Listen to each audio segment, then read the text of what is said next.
আপকি বার 200 পারের স্লোগান দিয়েছিল, 77-এ আটকে গেছে।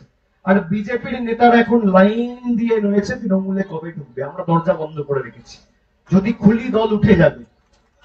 বিজেপি যে ভাষায় বোঝে সে ভাষায় জবাব দিতে অভিষেক বন্দ্যোপাধ্যায় জানে। আপনি দল ভাঙানোর খেলা খেলবেন তো?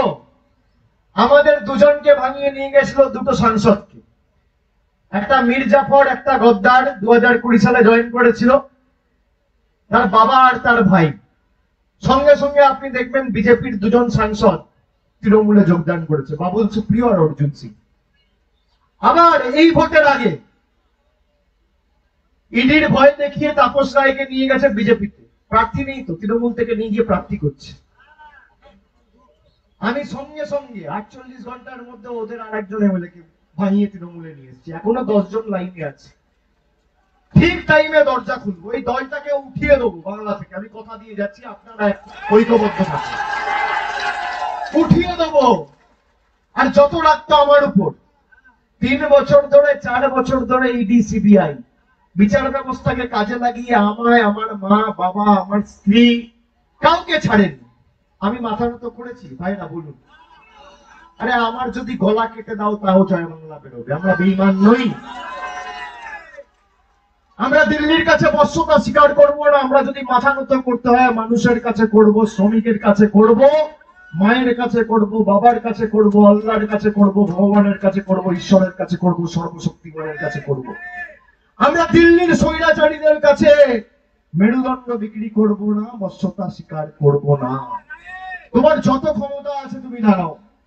4 বছর ধরে ইডি সিবিআই ইনকাম ট্যাক্স, এখন আমি যাতে প্রচার না করতে পারি আমার হেলিকপ্টারে ইনকাম ট্যাক্স রেট করছে, সিটের তলায় দেখছি। কি পেয়েছে জানেন আমার হেলিকপ্টার থেকে? একটা জলের বোতল আর 2টো আপেল, ইনকাম ট্যাক্স রেট করেছে। আমি যাতে প্রচারে না যেতে পারি। আর দুদিন আগে বোম্বে থেকে একজনকে নিয়ে এসছে আমাকে মারবে বলে, আমাকে প্রাণে মারার হামলা করবে বলে চক্রান্ত করেছিল। আমি পরোয়া করি না, আমি মানুষের সর্বক্ষণের কর্মী। মানুষ যদি আমার সাথে থাকে কেউ আমাকে স্পর্শ করবে না, আমার নিরাপত্তার কোনো দরকার নেই। আপনারা আমার সাথে থাকলেই বাকিটা আমি লড়ে দেবো। খালি 7 তারিখ মাথা উঁচু করে আপনারা জোড়া ফুলে ভোট দেবেন, একটা বোতাম টিপবেন, 3 জন জব্দ হবে, সিপিএম, কংগ্রেস, বিজেপি। আর ভারতবর্ষে ইন্ডিয়া জোটের ভবিষ্যৎ নির্ভর করছে তৃণমূল বাংলায় কি ফল করে তার উপর। আমি আপনাকে বলছি, আপনারা তৃণমূল কংগ্রেসের হাত শক্তিশালী করুন। আগামী 4 তারিখ ভারতবর্ষের বুকে যখন রেজাল্ট বেরোবে, ফল ঘোষণা হবে, ইভিএম মেশিন খোলা হবে, তখন পদ্ম ফুল চোখে সর্ষে ফুল দেখবে। তৃণমূল কংগ্রেস আগামী দিন অগ্রণী ভূমিকা পালন করবে।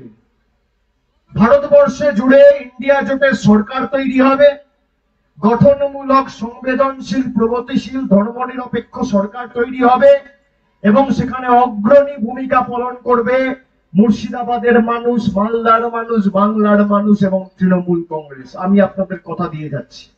এই বিজেপি 7 দিন আগে বলেছে যে আমরা ক্ষমতায় যদি আসি আর আমরা যদি পার্লামেন্টে, লোকসভায় ভালো ফল করি তাহলে লক্ষ্মীর ভান্ডার বন্ধ করে দেবো। আপনি দেখেছেন মোহাম্মদ সেলিমকে একটা প্রতিক্রিয়া দিয়েছে, কোন প্রতিবাদ জানিয়েছে, একটা অভিযোগ ইলেকশন কমিশনে লিখেছে? লিখেনি। তার কারণ এরা হচ্ছে বিজেপির দোসর। এরা চায় নরেন্দ্র মোদী ক্ষমতায় থাকুক।